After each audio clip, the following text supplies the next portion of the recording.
19۔ بسم اللہ الرحمن الرحیم۔ الحمد للہ رب العالمین والصلاة والسلام علی سید الانبیاء والمرسلین وعلی آلہ واصحابہ اجمعین۔ اما بعد فاعوذ باللہ من الشیطان الرجیم۔ بسم اللہ الرحمن الرحیم۔ أفمن يعلم أنما أنزل إليك من ربك الحق كمن هو أعمى إنما يتذكر أولو الألباب الذين يوفون بعهد الله ولا ينقضون الميثاق والذين يصلون ما أمر الله به أن يوصل ويخشون ربهم ويخافون سوء الحساب والذين صبروا ابتغاء وجه ربهم وأقاموا الصلاة وأنفقوا مما رزقناهم سرا وعلانية ويدرؤون بالحسنة السيئة أولئك لهم عقبى الدار۔ صدق اللہ مولانا العظیم۔ اللہ جل جلالہ ارشاد فرما رہے ہیں، افمن یعلم انما انزل الیک من ربک الحق کمن هو اعمی۔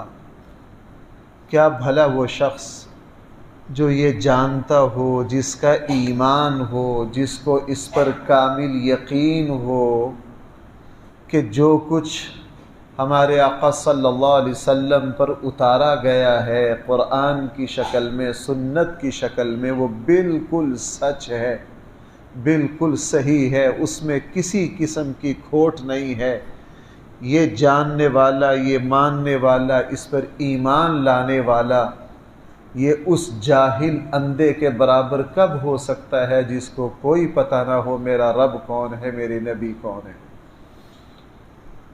یہ دنیا کی نظر میں برابر ہو سکتے ہیں، بلکہ آج کل کے زمانے کے اعتبار سے میں کہوں شاید لوگوں کی نظر میں وہ شخص بہتر ہو سکتا ہے جو دنیا کے کاروبار اور پیسے کمانے کو جانتا ہو لیکن اپنے اللہ کو نہ جانتا ہو۔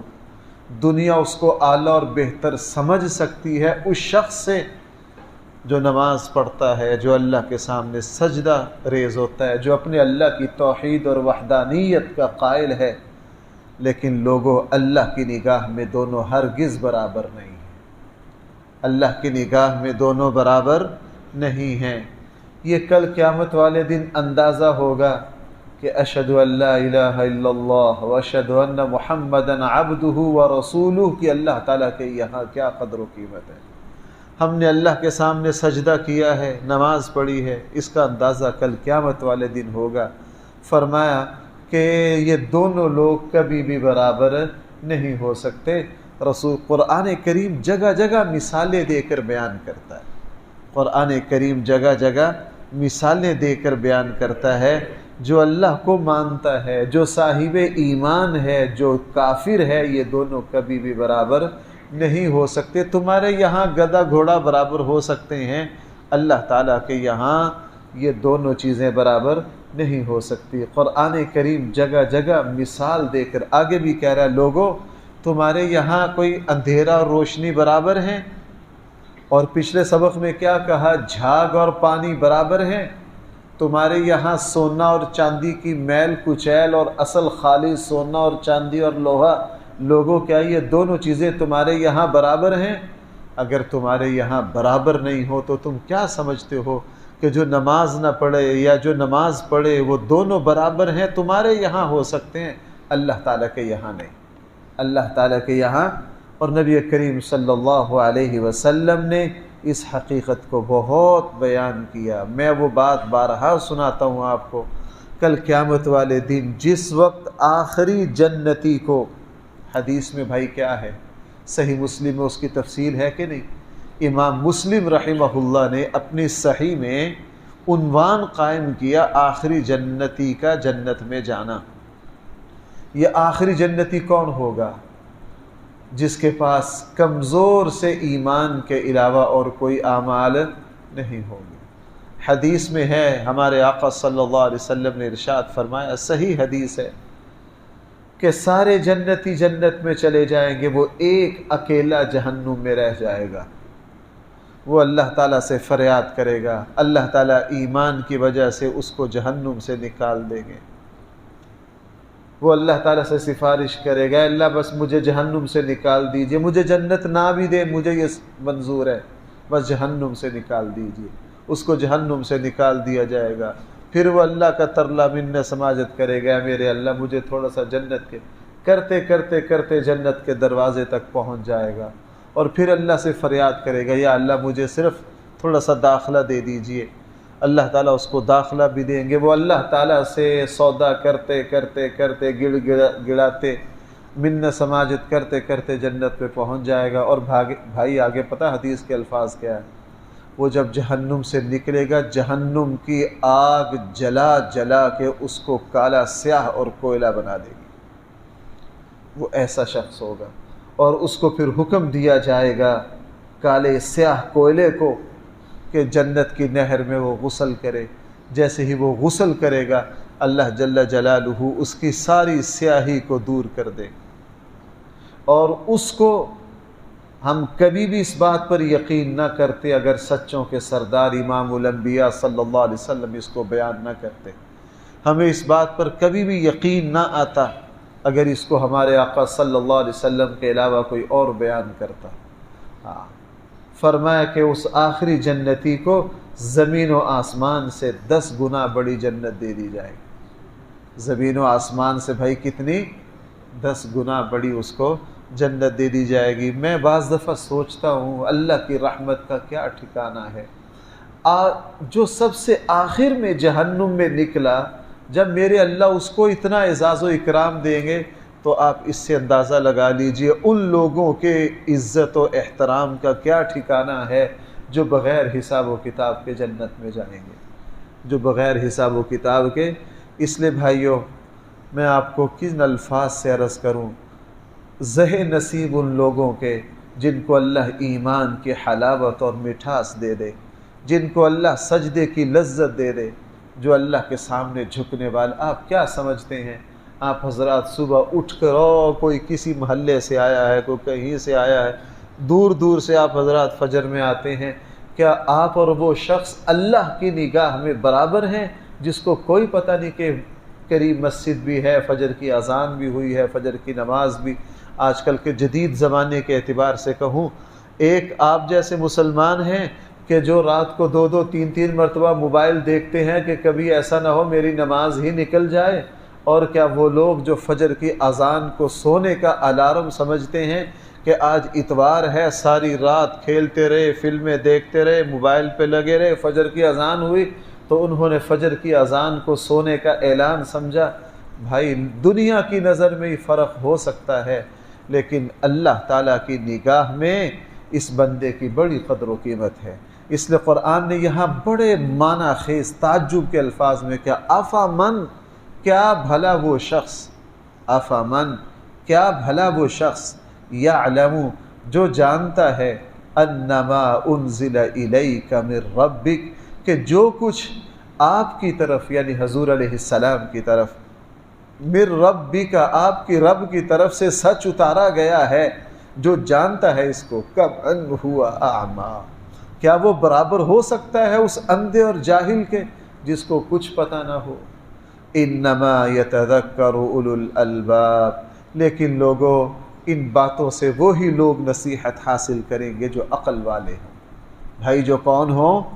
بھائی ذرا متوجہ ہونا، میں اس بات کی طرف بہت زیادہ آپ حضرات کی توجہ دلاتا ہوں۔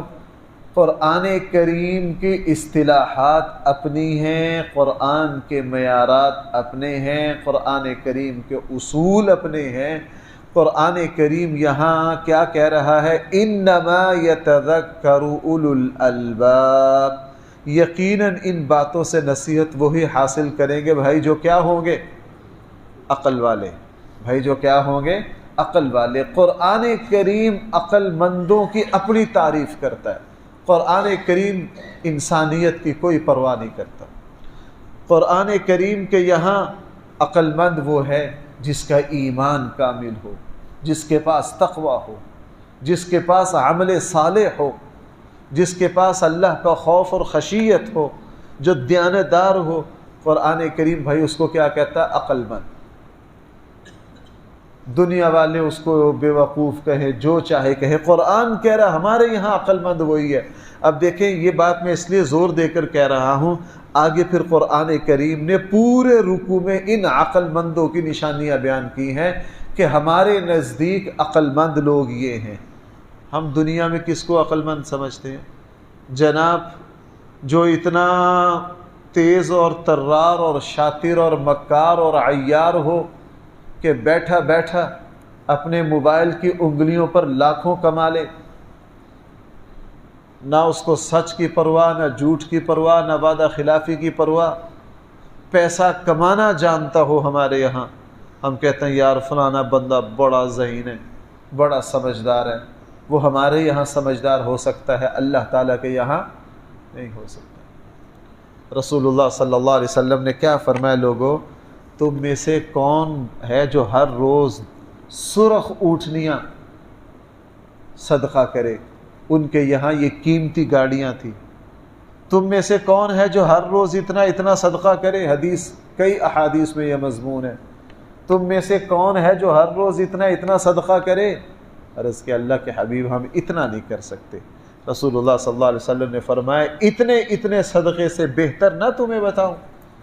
تم میں سے جو شخص سبحان اللہ، الحمدللہ، اللہ اکبر پڑھتا ہے، وہ تمہارے ان صدقوں سے بھائی کیا ہے؟ بہتر ہے۔ نبی کریم صلی اللہ علیہ وسلم نے کہیں نماز کی 2 رکعتوں کو فرمایا کہ یہ اتنے اتنے صدقہ کرنے سے بھائی کیا ہے؟ بہتر ہے۔ اس لیے قرآن فرما رہا ہے انما یتذکر اولو الالباب، یقیناً عقل والے وہی ہیں جو اس سے نصیحت حاصل کرتے ہیں۔ اب عقل والوں کی نشانیاں بھائی میں بھی غور کروں، میں بھی اپنا محاسبہ کروں، آپ بھی کریں۔ سیدھی سیدھی بات ہے، قرآن کی بات صاف صاف بیان کر دینی چاہیے۔ اب اس رکوع میں جو کچھ بیان کیا ہے اگر یہ سارا میرے اور آپ کے عمل میں ہے تو ہم عقل مند ہیں۔ اگر قرآن اس رکوع میں جو بیان کر رہا ہے وہ میرے اور آپ کے عمل میں نہیں ہے تو بھائی معاف کیجئے، قرآن ایسے بندے کو عقل مند ماننے کے لیے تیار نہیں ہے۔ قرآن کہہ رہا ہے وہ بے وقوف ہے، قرآن کہہ رہا ہے وہ کیا ہے؟ وہ بے وقوف ہے۔ اس لیے فرمایا عقل مند کون ہے؟ پہلی بات الذین یوفون بعہد اللہ، جو اللہ کے عہد کو پورا کرتے ہیں۔ بھائی کس کے عہد کو پورا کرتے ہیں؟ دنیا میں ہمارا اپنے اللہ سے سب سے بڑا جو عہد ہے اس کو ہم کلمہ طیبہ کہتے ہیں، لا الہ الا اللہ محمد الرسول اللہ۔ یہ ہمارا اپنے اللہ سے سب سے بڑا عہد ہے، ہمارا اپنے اللہ سے معاہدہ ہے، اور ہم نے آخرت میں ہم اللہ سے معاہدہ کر کے آئے ہیں۔ دنیا میں اگر کوئی عہد اور معاہدہ کر کے زبان کر کے مکر جائے، ہم کیا کہتے ہیں؟ جو اپنی زبان کا خیال کرنے والا نہیں ہے، جدی زبان نہیں وہ بندہ ہی نہیں۔ ہم پنجابی میں کیا کہتے ہیں؟ جس کی زبان نہیں وہ بندہ ہی۔ ہم اپنی اللہ سے معاہدہ کر کے آخرت میں 9ویں پارے میں اس معاہدہ کا ذکر ہے بھائی، جس کو عہد الست کہتے ہیں، الست بربکم۔ قرآن نے بھی اس کو بیان کیا، ہمارے آقا نے بھی بیان کیا۔ حضرت آدم علیہ السلام کی پوچھ سے ساری انسانیت کو نکالا اور روحیں جو ہے وہ چونٹیوں کی شکلوں میں تھیں۔ ان سے پوچھا الست بربکم، کیا میں تمہارا رب نہیں ہوں؟ بھائی سب نے کیا کہا؟ قالوا تابعین۔ اور امت کے بڑے بڑے لوگوں کی بیان تاریخ کا حصہ ہے، ان پر ایسی کیفیت آئی۔ حضرت ذوالنون مصری رحمہ اللہ، شیخ سعدی گلستان میں ان کا بڑے احترام سے ذکر کرتے ہیں، بڑے اونچے درجے کے اللہ کے ولی تھے۔ وہ فرمایا کرتے تھے کہ جس وقت میں نے اللہ کو اس عہد کا جواب دیا تھا مجھے وہ وقت یاد ہے، مجھے وہ کیا ہے؟ وہ وقت یاد ہے جب میں نے اللہ تعالیٰ کو یہ جواب دیا تھا۔ قالوا بلا، کیوں نہیں اے میرے اللہ، آپ ہی میرے رب ہیں۔ اس لیے بھائی اشہد ان لا الہ الا اللہ واشہد ان محمدا عبدہ ورسولہ، یہ میرا اور آپ کا اپنے اللہ سے کیا ہوا سب سے بڑا معاہدہ ہے۔ ہم نے اس کلمہ کے ذریعے اللہ تعالیٰ کے احکامات کو قبول کیا۔ دیکھو بھائی ہمارے ہاں صدر، وزیر اعظم، وزیر اعلیٰ منتخب ہوتے ہیں، وہ حلف اٹھاتے ہیں، پھر کیا کہا جاتا ان کو؟ اس کی پاسداری کریں، اس کی کیا کریں؟ پاسداری کریں۔ ہر مومن نے، ہر مسلمان نے اپنے اللہ سے حلف اٹھایا ہے، اور اس کو پورا کرنا میرے اور آپ پر لازم ہے۔ مجھے ایک عالم کا بہت سال پہلے ایک جملہ ایک مضمون میں پڑھا، وہ دل پر ایسا نقش ہو گیا، اور بھائی آپ بھی اس کو یاد کر لیجیے۔ انہوں نے لکھا کہ مومن کس کو کہتے ہیں؟ بس اپنا اپنا ذوق ہے نا، الفاظ ہیں خوبصورت۔ مومن کس کو کہتے ہیں؟ انہوں نے کہا جی مومن اس کو کہتے ہیں جو ہر وقت یہ سمجھے کہ میں اللہ کی زیر نگرانی ہوں۔ بھائی مومن کس کو کہتے ہیں؟ جو ہر وقت یہ سمجھے میں کس کی زیر نگرانی ہوں؟ میں اللہ کی زیر نگرانی ہوں۔ جو ہر وقت اپنے آپ کو اللہ تعالیٰ کی زیر نگرانی سمجھے وہ مومن ہے۔ اس لیے عقل والے کون ہیں؟ اس کی پہلی خوبی یہ بیان کی، الذین یوفون بعہد اللہ، جو اللہ سے کیے ہوئے عہد کو بھائی کیا کریں؟ پورا کریں۔ اور آج کل ہماری صورتحال کیا ہے؟ اولاد نہیں تھی، اللہ سے بڑے معاہدے کیے، یا اللہ اولاد دے دے۔ نرینہ اولاد نہیں تھی، بیٹا ملا 5 سال کے بعد، 10 سال کے بعد، 15 سال کے بعد، 18 سال کے بعد۔ 18 سالوں سے تنہائیوں میں، دعاؤں میں اللہ سے کیے ہوئے عہد کا ریکارڈ نکالے نا، رجسٹر بھر جائیں، پھیلے کی پھیلے تیار ہو جائے۔ اللہ اگر مجھے نرینہ اولاد دے دیں، اے اللہ حج بھی کروں گا، یہ بھی کروں گا، یہ بھی کروں گا، یہ بھی کروں گا، یہ بھی کروں گا۔ میں نے عرض کیا اگر فرشتے وہ فائل نکال دینا تو شاید وہ ہزار صفحے کی فائلیں ہوں۔ اور ماشاءاللہ جس دن بیٹا مل گیا، دیکھیے پھر اس کے چال چلن، کون کون سی خرافات لوگ کرتے ہیں، کون کون سی خرافات لوگ کرتے ہیں، کون کون سی۔ مجھے ایسی باتیں جو دور کی ہوتی ہیں، یہاں کی نہیں ہوتی، میں ان کو بیان کر دیتا ہوں۔ ایک جگہ تقریباً بہت سالوں کے بعد بیٹا ہوا، بہت سالوں کے بعد بیٹا ہوا۔ ان کا مجھ سے براہ راست تعلق نہیں تھا، درمیان میں ایک دوست تھے، وہ میرے بھی بڑے عزیز دوست ہیں اور ان کے بھی تھے۔ مجھے کہنے لگے مفتی صاحب وہاں بیان کے لیے میں آپ کا وعدہ کر چکا ہوں، فلاں جگہ آپ نے بیان کیا تھا، انہوں نے آپ کا بیان سنا تھا، انہوں نے مجھے کہا ہے کہ یار وہ جو فلاں مفتی صاحب کو آپ بیان کے لیے لائے تھے ان کو بلائے۔ میں نے کہا جی اچھی بات ہے، آپ کے دوست ہیں، میرے بھی دوست ہیں، وہاں چلے گئے۔ مجھے اندازہ نہیں تھا صورتحال کا، بہت بڑے شادی حال میں انتظامات، اور موسیقی چل رہی ہے، بہت کمزور۔ ایک شروع میں تو غصہ آیا کہ یار یہیں سے پلٹ جانا چاہیے، پھر کہا نہیں یہاں اذان دے کر جانی چاہیے، یہاں حق بات کہہ کر ہی جانی چاہیے۔ بہرحال میں اس برے ماحول میں چلا گیا، بیٹھ گیا، دیکھتا رہا صورتحال۔ آخر میں مجھے دعا کا کہا۔ کس کا کہا؟ دعا کا۔ میں نے کہا بھائی دعا شعا تو کو نہیں کرواتا، پہلے میری کڑوی باتیں سن لو۔ پہلے میں نے یہی مضمون 25 منٹ آدھے گھنٹے میں بیان کیا۔ میں کہا چاہے دھکے مار کے نکال دیں یہاں سے، لیکن حق بات کہہ کے جانی ہے۔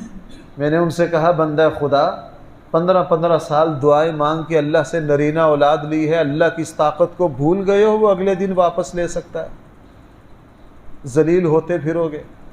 اللہ تعالیٰ نعمت جس وقت دیتا ہے نا بھائی، اسی وقت اللہ دیکھتا ہے کہ میرا بندہ کیا کرتا ہے۔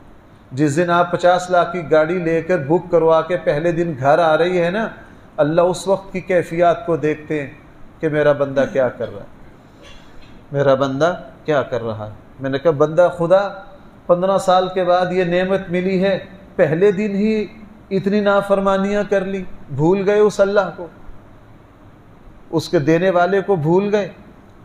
اس لیے بھائیو میرے اور آپ کے لیے یہ عبرت ہے، ہم نے اپنے اللہ سے جو عہد و معاہدے کر رکھے ہیں ان کو پورا کرنا، اور کوئی بعید نہیں، بلکہ 100% صحیح ہے یہ جو بات جو میں عرض کر رہا ہوں۔ اگر ہم نے اللہ سے کیے ہوئے سارے وعدوں کو پورا کیا، 100% یہ بات ہے کل قیامت والے دن بھی میرا اللہ سارے کیے ہوئے وعدوں کو پورا کریں گے، چونکہ قرآن کہہ رہا ہے ان اللہ لا یخلف المیعاد، میرا اللہ کبھی بھی وعدہ خلافی نہیں کرتا۔ بدر کی رات اللہ کے نبی نے کیا کہا تھا؟ اللہ کے نبی نے کیا کہا تھا؟ بدر کی رات دعاؤں میں سے ایک دعا پتہ کیا کہی تھی؟ اے میرے اللہ، آپ نے مجھ سے وعدہ کیا تھا، مجھ سے وعدہ کیا تھا مدد کا، اے میرے اللہ اب اس وعدے کو پورا کیجئے، آپ نے اپنے بندے کی مدد کا وعدہ کیا تھا۔ اللہ تعالیٰ کو اس وعدے کے وسیلے دیے رسول اللہ صلی اللہ علیہ وسلم نے، اور پھر جب شام کو بدر کا نتیجہ آیا، پھر شام کو جو اللہ کے نبی نے دعائیں مانگی اس میں یہ بھی کہا ساری تعریفیں اس اللہ کے لیے جس نے اپنے بندے سے کیے ہوئے عہد کو پورا کر دیا، ہم پورا کریں گے ہمارا اللہ بھی پورا کریں گے۔ اس لیے فرمایا الذین یوفون بعہد اللہ، یہ عقل مند وہ لوگ ہیں جو اللہ کے سے کیے ہوئے عہد کو پورا کرتے ہیں۔ ولا ينقضون المیثاق، یہ اپنے اللہ سے عہد کو پکا کر کے اس کو کبھی بھی توڑتے نہیں ہیں۔ یہ عقل مندوں کی صرف ایک نشانی بیان ہوئی ہے اور آگے سلسلہ کلام چل رہا ہے۔ اللہ تعالی ہم سب کو صحیح فہم عطا فرمائے۔ الحمدللہ رب العالمین والصلاة والسلام على سید الانبیاء والمرسلین وعلى آلہ واصحابہ اجمعین۔ ربنا آتنا فی الدنیا حسنہ وفی الآخرة حسنہ وقنا عذاب النار۔ صلی اللہ تعالی علی خیر خلقہ سیدنا و مولانا محمد وآلہ وصحبہ۔